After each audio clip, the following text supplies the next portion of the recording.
reakcija.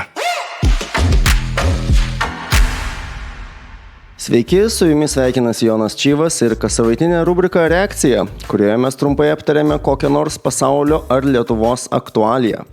Lapkričio 1 buvo taipogi ir tarptautinė kovos su narkomanija diena. Tema atrodytų labai nyki ir nuobodi. Pats atsimenu epizodą iš savo vaikystės, kai buvau gal 6 klasėje arba kitais žodžiais praeitajame tūkstantmetyje ir po kažkelintos į mūsų mokyklą atvežtos programos apie narkotikus, AIDS ir visa kita, pats sau tariau, na kiekgi galima, žinome jau viską apie tos narkotikus senų senovėje. Tačiau realybė yra tokia, kad kol kažkokia problema išlieka, tol būtina apie ją kalbėti. Vadinasi, dar ne visi būdai jai spręsti atrasti, ar pakankamai ištobulinti, ar pakankamai taikomi. Ir reikia pripažinti, narkomanija yra viena iš tų problemų, kuri nesitraukia. Ir dėja sunkiai įsivaizduojame, kad staiga galėtų pasitraukti. Prieš pradedant gilintis į pačią temą, reiktų išsiaiškinti, kas iš tiesų yra narkotikas. Mes pavyzdžiui žinome, kad cigaretės, nors ir legalios, vadinamos lengvuoju narkotiku, o alkoholis irgi turi labai panašių savybių ir panašų poveikio mechanizmą, kaip kad ir narkotikai. Narkotikas iš graikų kalbos reiškia apsvaiginimą. Vienas iš sutinkamų narkotikų apibrėžimų yra toks: medžiagos, kurios pakeičia mūsų kūno cheminius procesus ir tokiu būdu sutrikdo natūralią proto ir jausmų pusiausvyrą.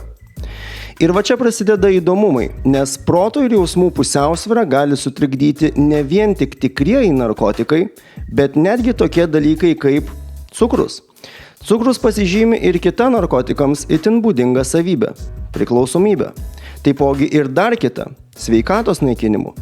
Ar tai reiškia, kad cukrus yra narkotikas? Narkotikų iš esmės gali tapti bet kas, jei naudojamas ne pagal paskirtį. Bet koks dalykas, dėl kurio žmogus įgyja priklausomybę, naikina savo sveikatą ir palengva praranda ryšį su realybe.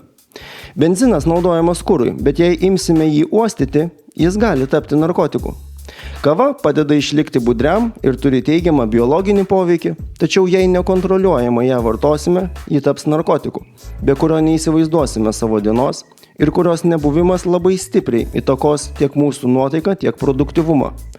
Žaidimai yra smagus būdas atsipalaiduoti ir pailsėti nuo darbų, tačiau jei nevaldomai jiems atsiduosime, jie taps narkotiku, valdančiu mūsų gyvenimą. Taigi beveik viskas, jei vartojama ne pagal paskirtį ir neribotai, gali tapti sukliuvimo akmeniu ir sugadinti gyvenimą. Ir kokiaisgi būdais galime suvaldyti tas priklausomybės? Kalbant apie lengvuosius narkotikus, kurie yra legalūs ir lengvai visiems prieinami, puikiai atsimenu laikmetį, kai įsigaliojo alkoholio prekybos laiko apribojimas. Tai buvo padaryta siekiant suvaldyti alkoholizmo problemą kai kuriuose visuomenės sluoksniuose. Atsimenu netgi tos laikus, kai buvo uždrausta bet kokia alkoholio ar cigarečių reklama ir ant cigarečių pakelių pradėti klijuoti įspėjamieji užrašai ir baisios nuotraukos. Nei viena, nei kita dėja problemos nei kiek neišsprendė. Tie, kas norėjo ir toliau rūkė, o tie, kas girtokliavo, alkoholio nusipirkdavo iš anksto. Paskutinysis apribojimas galbūt tik kažkiek supainiojo gyvenimus žmonių, kurie šventinėmis progomis paskanauja taurę vyno namuose. Pamiršę apie prekybos laiką, jie būdavo priversti tą konkretų vakarą to nedaryti. Pastariesiems tarp kitko priklausau ir aš. Pasaulyje egzistuoja 2 kategorijos krikščionių – absoliutus abstinentai ir tokie kaip Jėzus. Tie, kurie saikingai paragauja vyno. Dabar, kai žinote vieną iš mano nuodėmių, kurią kada nors bet kokiame kontekste galėsite panaudoti prieš mane, jei tik norėsite, leiskite jums šitą paaiškinti. Pirma, teologai vieningai sutarė, kad Jėzus ir jo mokiniai iš tikrųjų gėrė alkoholinį vyną, o ne kažkokias vynuogių sultis. Antra, Biblijoje nėra draudimo vartoti alkoholį, tačiau yra daugybė vietų apie pasigėrimo nuodėmę bei žalą ir įspėjimų apie nesaikingą alkoholio vartojimą. Pavyzdžiui, Efeziečiams 5 skyriuje parašyta: ir nepasigerkite vynu, kuriame pasileidimas, bet būkite pilni dvasios. O laiško Romiečiams 14 skyriuje sakoma: gera yra nevalgyti mėsos, negerti vyno ir vengti visko, kas tavo brolį piktina, žeidžia ar silpnina. Ir čia omenyje turimos situacijos, kai šalia yra žmonių, kurios vienaip ar kitaip piktina, ar tai kažkokio maisto valgymas ar alkoholio vartojimas. Ir trečia, aš jokių būdų neišskiriu abstinentų kaip nepilnai suprantančių Evangeliją ar pernelyg religingų. Kitaip sakant, nei viena iš tų dviejų kategorijų neturi jokių pranašumų prieš kitą. Sakydamas kaip Jėzus, aš tikrai neturėjau omenyje, kad tie krikščionys, kurie nėra absoliutus abstinentai, yra kažkuo artimesni Jėzui. Ir jo labiau neturėjau omenyje to, kad Jėzus skatino gerti, nes jis to ir nedarė. Jis, būdamas pilnai žmogus, gyveno kaip to meto žmonės. Senovės žydams vynas buvo kasdienis ir įprastas gėrimas.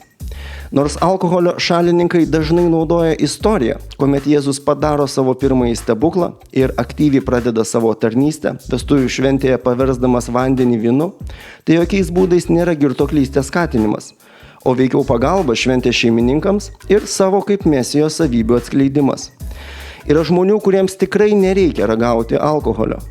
Mes kiekvienas turime silpnų vietų ir jas pažįstant niekada nėra protinga specialiai tikrinti, kiek tu esi stiprus savo silpnojoje vietoje. Čia trumpam stabtelsime ir padarysime muzikinę pertraukėlę. Likite su XFM. Reakcija. Sveiki sugrįžę, su jumis Jonas ir rubrika Reakcija, kurioje mes šiandieną prisimindami neseniai praėjusią tarptautinę kovos su narkomanija dieną, kalbame apie įvairius narkotikus ir kovą su jais. Prieš išsiskirdami minėjome, kad Biblijoje nėra draudimo vartoti alkoholį, tačiau yra daugybė įspėjimų apie nesaikingo vartojimo žalą.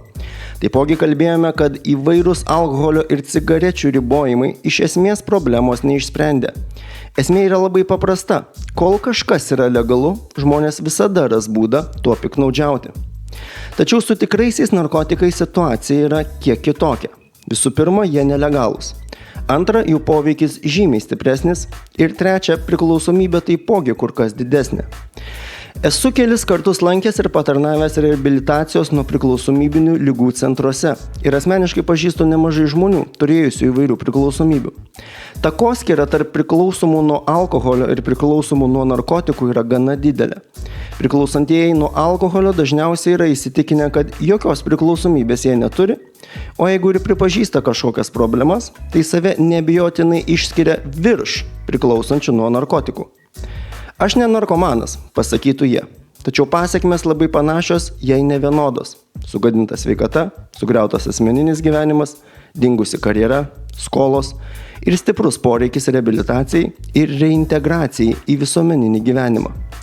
Kaip tarnautojas galiu pasakyti, kad alkoholis ir narkotikai yra turbūt pati dažniausia priežastis, dėl ko sugriūva žmonių gyvenimai ir dėl ko žmonės kreipiasi į įvairias bažnyčias prašyti pagalbos.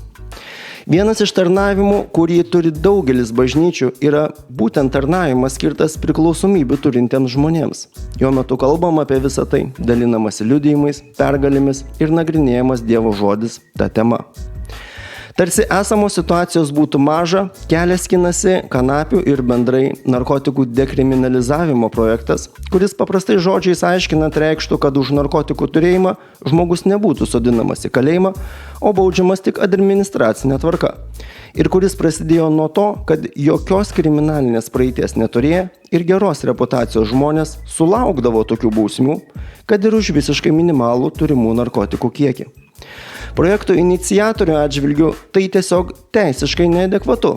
Vieną suktinę turinti žmogų, ko neprilyginti žmogžudžiui ar prievartautojui.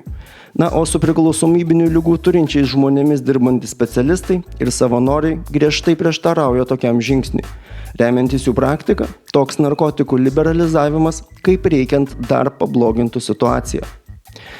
Ankstesnėse laidose esame kalbėję, kad įstatymai yra geri tiek, kiek pats žmogus juos pateisina. Ir mes nei vienas nežinome, kuria linkme viskas vystysis ir kaip pasibaigs. Tačiau esamų metu tikrai turime kalbėti apie kovą su narkotikais ir pagalbą jau turintiems priklausomybių. Pasaulyje kova su narkotikais turi procesą susidedantį iš daugelio dalių. Nuo valstybinės sienos kontrolės iki individualių prekeivių gaudimo. Kiekviena iš tų dalių vaidina reikšmingą funkciją, nes joje sustabdžius narkotikų konvejerį, jie nebepatenka į rinką. Tačiau ką daryti mums? paprastiems žmonėms, kurie tiesiogiai su teisėsauga nedirba. Kaip mes galime prisidėti prie kovos su narkotikais ir kokių konkrečių veiksmų imtis, kad apsaugotume nuo narkotikų savo aplinką ir bendruomenę. Pamenate mano istoriją iš mokyklos laikų? Viskas prasideda nuo mažens. Jei vaikui ne tik atsakysime į jam kylančius klausimus apie tai, ką jis pats kažkur nugirdo apie narkotikus, tačiau ir patys, imdamiesi iniciatyvos, jam papasakosime apie narkotikų pavojus ir jų nešamą blogį, jam greičiausiai net nebus smalsumo juos kada nors bandyti. Kaip kad man mokyklos laikais, aš žinojau, kad tai yra absoliutus blogis ir tikrai negalima eiti į jokius kompromisus. Antra, jei turime paauglius, kurie jau turi savo suvokimą, mąstymą, kurio mes jau nebepakeisime ir kurie gal netgi yra linkę tyčia mūsų neklausyti ir viską atvirkščiai daryti. Ir tokioje situacijoje galime nuveikti kelis reikšmingus dalykus. Ypač kalbant apie tokius paauglius, kuriuos pažįstame kaip nepaklusnius ir atvirus įvairiems ekstremaliems potyriams. Tokios frazės kaip "tik nieko nevartok", "tu tik negerk", "atmink, kad tu dar nepilnametis", vargu ar kažką pakeis, o greičiau kaip tik atitolins ryšį. Svarbu jiems pasakyti, kad pavojinga bandyti kažką, jei nežinai, kas tai yra. Nežinai nei koncentracijos, nei ar tai yra tai, kas tau sako, kad yra. Apskritai tai bendras pavojus narkotikų rinkoje, nesgi specifikacijų lapo ar gamintojo garantijos niekas neduoda. Antra, šventėje nepalikti savo taurės be priežiūros. Nesvarbu, kokia tai taurė bebūtų. Ir dar kartelį, šie patarimai yra tėvams, kurie turi problematiškesnius paauglius ir su kuriais neturi artimo ir pilnai atviro ryšio. O jeigu kažkur pastebime įtartiną veiklą, visada praneškime policijai. Į savo aplinkoje imame įtarti žmogų vartojantį narkotikus, kreipkime pagalbos į priklausomybinių ligų prevencijos centrą, į individualius specialistus ar geros reputacijos bažnyčią. Jie patars, ką kiekvienu individualiu atveju geriausia daryti. Esmė, nesėdėkime rankų sudėję. Ir svarbiausia, atminkime, kad Dievas gydo. Praktiniai metodai veikia dėl to, kad jie ir yra praktiniai, tačiau jie veikia netobulai. Dievas yra tobulas ir veikia tobulai. Dažniausiai bet kokia priklausomybė žmogui išsivysto dėl vieno paprasto dalyko – identiteto trūkumo ir iš to išeinančio gyvenimo prasmės neturėjimo. Žmogus ilgainiui ima nesuvokti, kas jis toks, dėl ko jis čia. Ar jis tik atsitiktinumas, ar jis tik protinga beždžionė, ar jis tik nugyvens savo keliasdešimt metų ir to viskas pasibaigs? Tuomet jo ima nebetenkinti visi gyvenimo malonumai ir netgi santykiai. Jis ima nebematyti tame prasmės ir nesuprasti savęs ir gyvenimo. Ir tai skatina jį imtis radikalių veiksmų, bėgti nuo savęs ir ieškoti itin stiprių pojūčių. Tas žmogus, kuris atranda Dievą, ima visai kitaip matyti ne tik įsupantį pasaulį, bet ir pats save. Jis atranda savo tapatybę Dieve, pažįsta save kaip ypatingą Dievo kūrinį su konkrečiu tikslu ir planu. Vien tai išsprendžia nemažai gyvenimiškų problemų. Raštas sako, kad daug gali karšta tikinčiojo malda. Kiekvienoje bažnyčioje yra žmonių, kurie buvo Dievo išvaduoti iš savo priklausomybių. Niekaip logiškai nepaaiškinamų keliu, tiesiog antgamtiškai. 145 psalmėje parašyta: "Arti yra Viešpats visiems, kurie jo šaukiasi, visiems, kurie jo šaukiasi tiesoje."